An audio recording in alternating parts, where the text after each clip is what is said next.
நேற்று நம்ம இஸ்தர் சுழி பார்த்தோம் ஓகேங்களா. இப்போ இஸ்தர் சுழி பார்க்க போகிறோம் ஓகேங்களா. இதை ஆரம்பத்தில் பயன்படுத்த முடியாது. நடுவில் முடிவில் ஓகேங்களா, ரெண்டு இடத்துல மட்டும்தான் பயன்படுத்த முடியும். நடுவுலையும் முடிவில் மட்டும்தான் பயன்படுத்த முடியும். இப்போ ரெஜிஸ்டர் இஸ்தர் லூப்பு போடணும் ஓகேங்களா. இஸ்தர் லூப் எப்படி போட்டோமோ அதை விட கொஞ்சம் பிக்காக போட்டிங்கன்னா இஸ்தர் லூப்பு.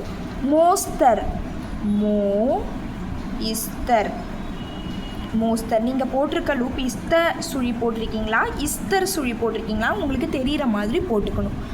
வஸ்திரகாயம் வஸ்திரகாயம் ஓகேங்களா. இப்போ இதில் நடுவில் யூஸ் பண்ணியிருக்கோம், இதில் ஃபைனலாக யூஸ் பண்ணியிருக்கோம் ஓகேங்களா.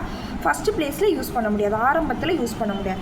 கடைசியில் எழுதப்படும் நீண்ட சுழிக்கு பின் இம்மு வந்தால் எப்படி எழுதணும், கடைசியில் ஒரு நீண்ட சுழி வருது அது கூட இம்மு சேர்த்து வந்தால் எப்படி எழுதுறோன்றதை இப்போ பார்க்க போகிறோம். ஹஸ்தம் இஸ்த சுழி ஓகேங்களா. அஸ்தம். வஸ்திரம் இஸ்த இரு சுழி ஓகேங்களா. இஸ்தர் இரு சுழி பெருசாக இருக்கணும், இஸ்த சுழி சின்னதாக இருக்கும். ஹஸ்தம். கடைசியில் நீண்ட சுழி போடப்பட்ட வார்த்தைகளுக்கு பின் பன்மை விகுதி கல் வந்தால் சிறு கோடு எழுதப்படும் ஓகேங்களா. இப்போ வஸ்திரம்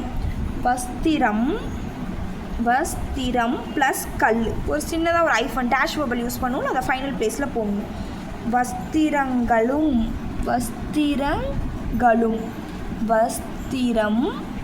ப்ளஸ் கல் ப்ளஸ் கலும் வஸ்திரங்களும் ஓகேங்களா. இதுவே தனிக்குறி சொல்லி இதில் பார்க்க போகிறோம் ஓகே. இஸ்தரில் ஆல்ரெடி பார்த்துட்டோம், இப்போ இஸ்தரில் பார்க்க போகிறோம். வாஸ்வதமாய் வாஸ்வதம்னாலும் இதுதான், வாஸ்வதமாய்னாலும் இதுதான்.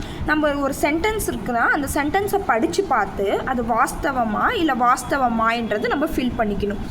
அந்தஸ்து இந்து போட்டு இஸ்த லூப்பு போடுறோம். அபோத லைனில் போட்டால் அந்தஸ்து, அதையே த்ரூ லைனை கிராஸ் பண்ண மாரி போட்டிங்கன்னா கம்யூனிஸ்ட். Okay, thank you.